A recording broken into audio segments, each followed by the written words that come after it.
Mùa mưa rồi, mình đi bắt cua thôi. Cua đây nhiều lắm. Mình đi bắt cua rùng. Đây mình bỏ rồi, mình bỏ bắp vào đây rồi. Giờ mình bỏ bắp vào đây tiếp cho nó thơm, con cua nó trôi ăn. Mình bỏ cái trôi một xí. Đó, một trôi ít ít thôi. Mình bỏ vào đây. Rồi mình kẹp lại. Chứ mình đi bắt cua. Rồi mình mang đi thôi. Thôi mình đi bắt cua nào. Đi. Tôi chặt cây tre. Tôi cầm mang qua đây. Tôi làm cái khoác. Tôi làm cái khoác cái đây nó nè nè. Đó. Đó. Mình khoác lại đó. Kì như thế này. Rồi nó không ra đâu. Bên trong này có cái chuối. Có chuối. Có bắp vào đây mình bỏ. Cái đề anh em chúng tôi ở đồng bào người Gia Rai gọi đây là cái soi. Nhưng mà cái soi này mình để bắt cá, bắt cua, bắt dạy diên, bắt tôm. Nhưng mà trong làng tôi cá hết rồi. Con cua mình không bắt trong ruộng đâu, con cua ruộng nhỏ lắm. Giờ mình đi bắt ở núi. Nếu có thì ok, nếu không có thì mình về, mình buồn lắm. Thôi chúng ta đi nào.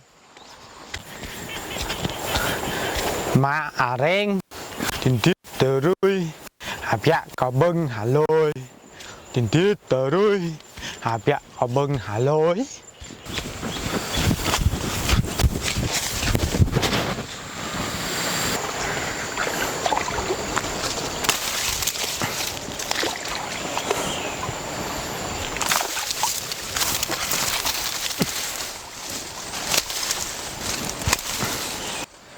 Nước nó chảy sung như thế này.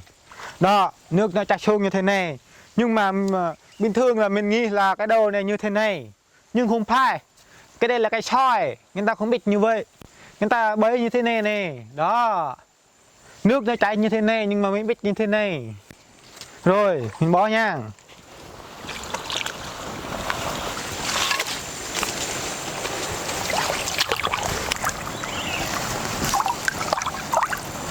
Bình tạp lị nhau.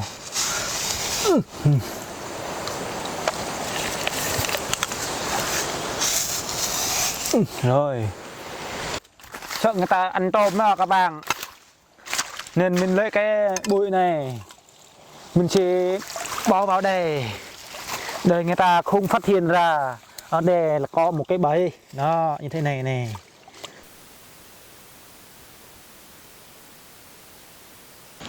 Đó. Bây giờ thì tôi sẽ đưa này cái này ở đây. Đó.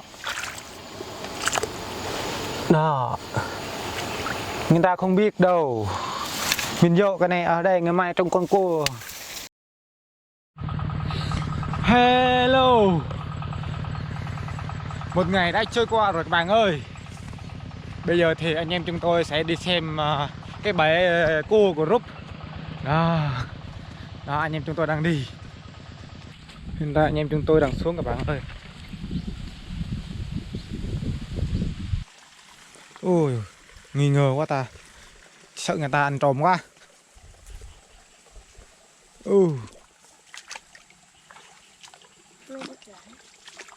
Còn không ta? Còn này, còn này. Này nè, quay con này. Trung trung trung trung trung trung trung trung trung trung trung trung trung trung trung trung cá to lắm bạn ơi.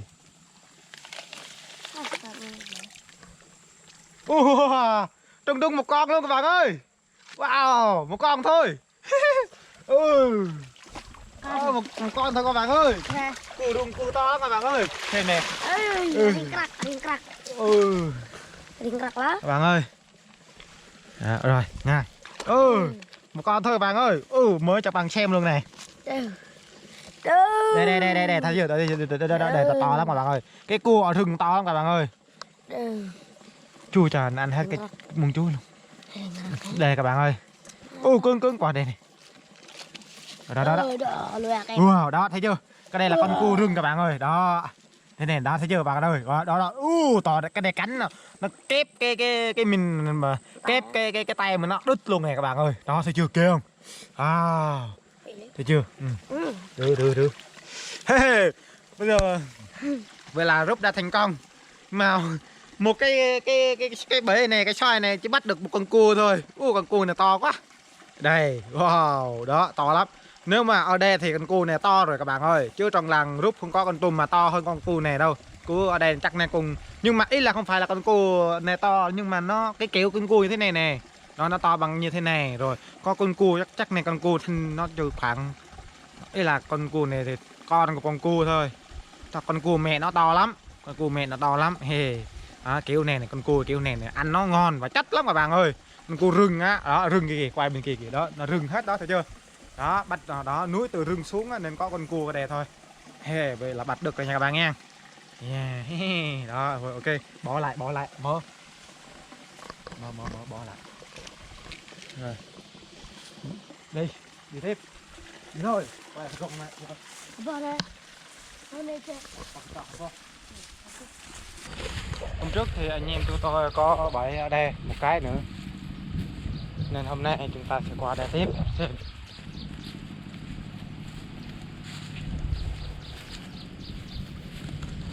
Anh em tôi đây, gần đây rồi, sợ người ta ăn cướp thôi. Đây cầm thử, cầm quay mà.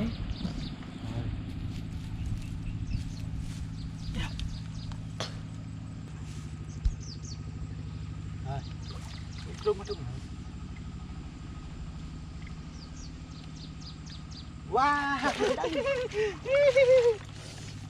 trúng luôn các bạn ơi. Quá. Có đây mấy con hả? Nhiều lắm các bạn ơi. Nhiều lắm các bạn ơi. Cá luôn, có cá luôn các bạn ơi. Wow, cá tội nghiệp quá, con cua, con cá luôn. Nhiều quá. Gì cái đấy? Sướng quá. Tôi định nhị nữa. Ở đây nhiều quá, chứ nữa bắt cho này đi bơi ở đây thôi. Nhiều lắm các bạn ơi. Xem này các bạn ơi, xíu nữa mới cho bạn xem nha.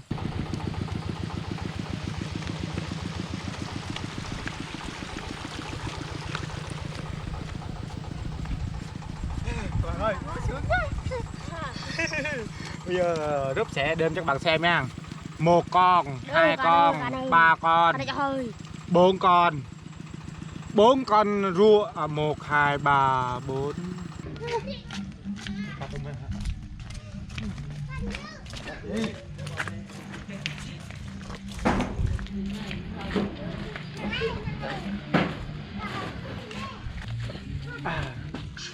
Đây, rồi đổ cái này đi, đổ trước cái này đi. Cái này 1 con thôi các bạn ơi. Đây. Cái này 1 con thôi, đây. Cái này bắp này. Đó, thấy chưa? Các bạn thấy to không? Đó, cả một thao thấy chưa? Đó, thấy chưa? Kêu, đó. Rồi. Bây giờ thì tiếp tục nha.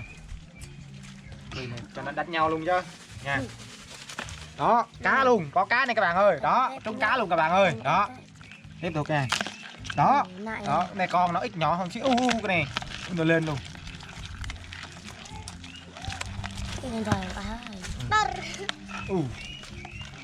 Đó, cá luôn đó. Nó chết rồi. Con cua nhiều quá, ăn con cá được. Đó, thấy chưa? Cái gì đây? Đó, con nhỏ này. Đó. Còn không à? Không hết rồi. Còn đây còn. Đây mất đây. Đem cái.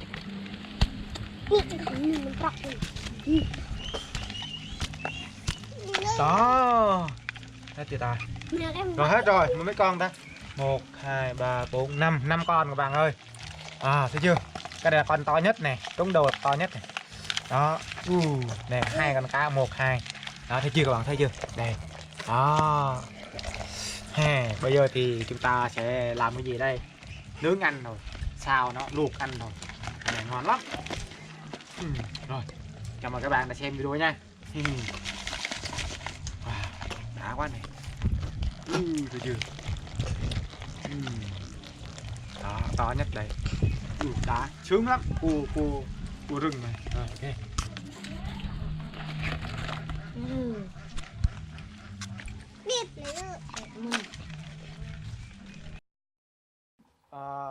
bạn thấy thì Rút đã bắt được 1, 2, 3, 4, 5 con cua các bạn ơi. Đây xem đây. Đó 5 con cua. Đó. Đó 5 con cua. Bây giờ thì anh em chúng tôi sẽ chế biến món ăn này theo kiểu mà truyền thống người Gia Rai của chúng tôi.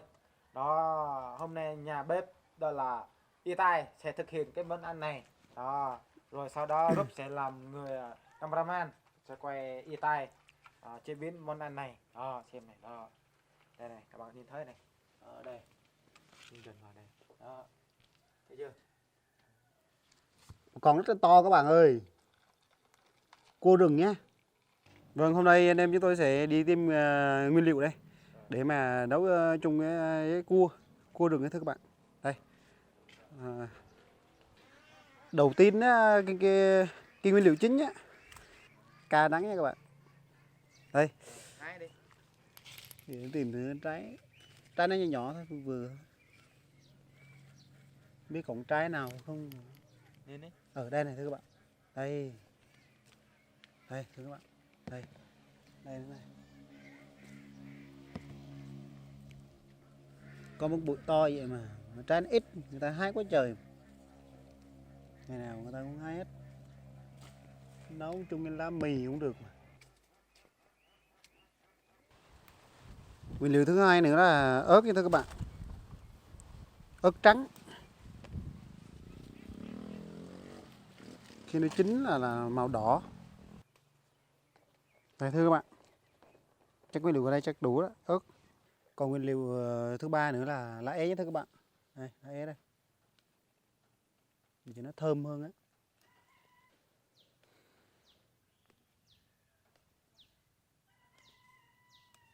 Đây thưa các bạn, nguyên liệu để mà chế biến chung cái cua rừng đây.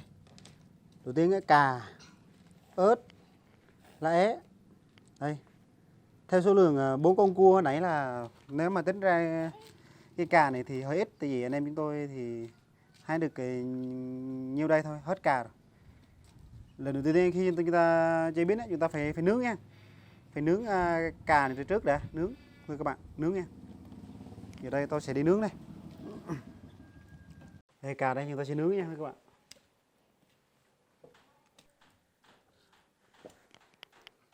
Sau chúng tôi đã nướng cà và chúng tôi luộc vỏ nha thưa các bác. Này thưa các bạn. Luộc vỏ xong rồi đây. Giờ chúng tôi phải chế biến thôi. Cua này. Cà nướng luộc vỏ này, lá é này. Sau khi tôi bỏ cà xong rồi, giờ chúng ta sẽ bóc nha, con cua này. Rồi chúng ta sẽ bóc nha. Sẽ bóc ra. Đây, chúng ta sẽ bóc đây. Đây. Mình bẻ cái càng trước. Đây. Càng ở đây. Đấy. Tôi sẽ bóc từ phía sau này thưa các bạn. Đây, wow. Rất là bổ luôn các bạn nha. Bỏ cái này đi. Đây. Đây, nó sẽ bỏ ở đây. Đây nó sẽ nhét cà vô. Đó. Vậy thôi, rồi bóc tiếp. Còn cái tiếp nữa.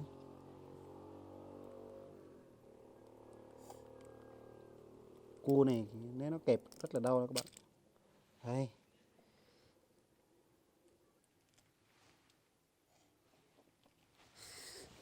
Tên. Bạn này có Đây cả nhét vào đây nha các bạn. Đây rất là bổ, rất là bùi luôn nha.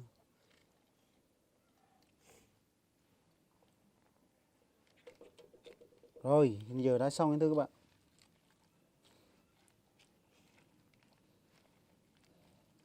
Còn gia vị thì dễ lắm thưa các bạn. Đây chỉ có lá é này. Ớt thôi nha thưa các bạn. Ớt thì tôi xé bằng tay thôi. Đây.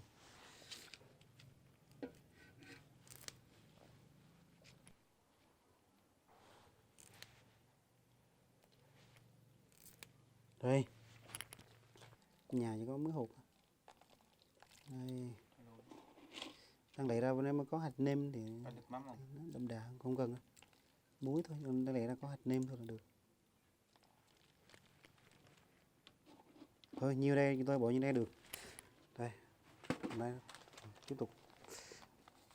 Bột ngọt nhiều nha, thưa các bạn. Bột ngọt Tây nó không có ngọt gì hết á. Đũa càng nhiều nó càng mặn. Rồi cuối cùng nguyên liệu là ấy thôi các bạn. Ấy thì bỏ ở trên vậy thôi cho nó thơm. Đấy. Đấy.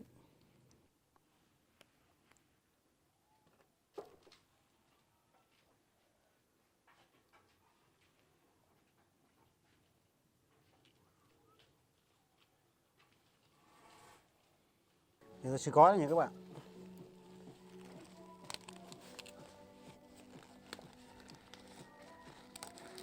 Rất là nhiều lá nha các bạn. Thì chút nữa mình nướng cho nó khỏi bị cháy á. Nhiều lá thì mình nướng nó thoải mái hơn, nó còn ngon hơn nữa. Rồi sau đây khi chúng tôi gói xong á, cái món này là thường thường người ta làm là gói xong là người ta phải để chỗ nắng phơi á. Ví dụ nếu mà mình làm buổi sáng thì mình phơi nắng cho khoảng 7-8 tiếng, chiều là mình ăn. Nếu mà mình làm chiều thì chắc tới sáng mai thì mình mới ăn. Giờ anh em chúng tôi làm buổi sáng, giờ chiều thì chúng tôi sẽ nướng rồi ăn luôn. Đây, để vậy đây, để phơi nắng, để cho cua với cà này á, để nước cái bùi bổ của cua á, để nó trồn hết ấy, cho cà luôn á. Trước khi mình ăn nó sẽ đen thui, ngon luôn.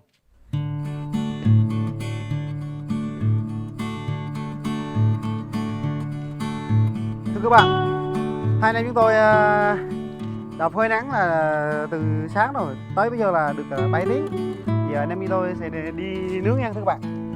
Rồi nướng xong rồi để xem thử bên trong nó như thế nào nhé, rồi ăn thử có ngon giống như là người già làm hay không nha. Đây thưa các bạn, thế này nướng thôi thì nướng thôi, tán cái này.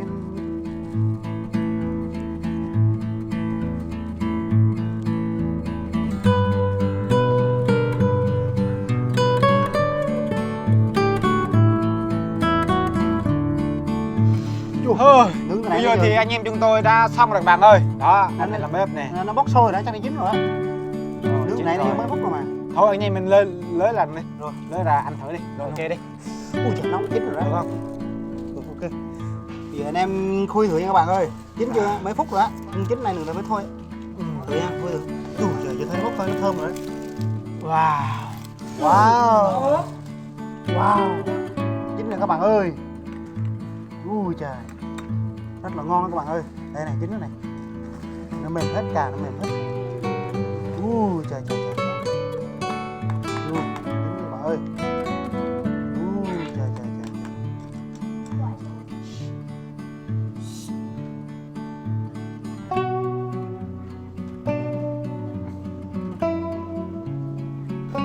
Bây giờ thì chúng ta sẽ thưởng thức.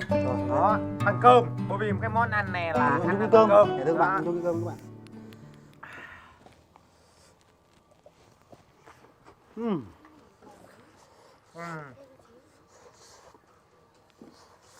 Bóc bằng tay. Đây nè, các bạn ơi, là cơm luôn đây các bạn ơi, cơm luôn đi. Đây. Đây là cua các bạn ơi. Mùi thơm lá é nè. Rất là ngon, như đậm đà. Bùi của cua nè. Rất là thơm. Ui trời, ăn chung cơm khỏi chê luôn bà con ơi.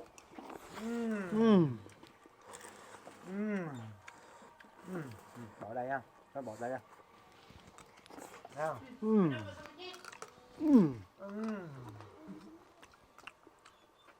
Rất là hợp. Đúng rồi. Nó có hợp không? Rất là hợp. Cà đắng om với cua. Cái mùi Om là của chút nó rất là ngon. cái, cua với cà. Cà lá é, rất rất là ớt. chung luôn, hết là hợp với nhau luôn. Hợp với nhau luôn. Hợp với nhau luôn. Rất là ngon luôn. Bây giờ là tôi sẽ ăn thử cà nha. Rồi ăn thử cà đi, rất là ngon luôn á. Đó, mình nhét cái này nó ăn rất là bùi luôn này. Rồi này mình nhét cái này. Quay vào đây luôn.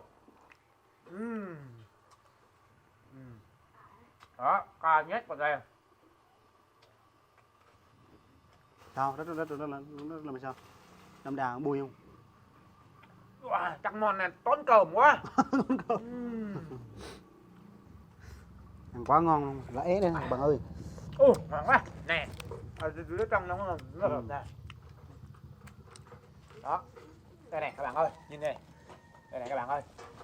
Đó, quay kênh lần này. Đó, thấy chưa các bạn, thấy chưa? Đó.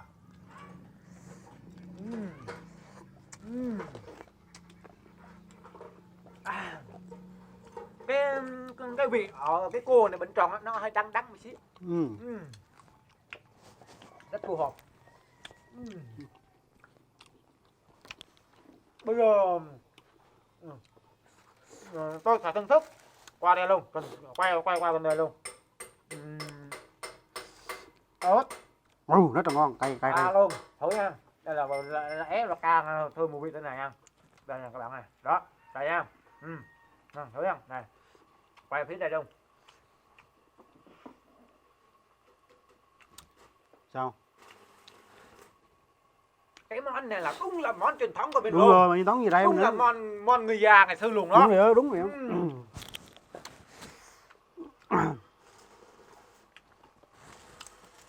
Wow. Cái gia vị của nó là cái cà răng này, nó trộn với cái lẽ này, cua này, nước sốt của cua đó. Nước sốt này nè, Nước nó đen sốt thui. đây mình hồi nãy rồi mình ướp nó từ sáng tới chiều luôn mà. Đúng rồi. Nên là nước sốt nó hòa trộn rất là ngon. Với lại cái ớt nữa là nó đắng, nó cay cay đó. Wow, ăn đã luôn. Wow. Đã luôn. Cái đây này. Ô, như bạn thấy này. Cái càng ở đó. Cái càng của nó này. Cái càng của nó các bạn ơi. Đây này. Wow. Thử cái gì đó. Thịt không á? Thịt. Thịt đó. Ngọt đúng không? Ngạt á. Thịt ngạt luôn á, ngọt á. Trắng. Thịt cua á. Wow. Quá trời. Rồi một miếng cơm nữa. Ngon thoáng nè các bạn ơi. Đây. Đây. Nè, đây các bạn ơi.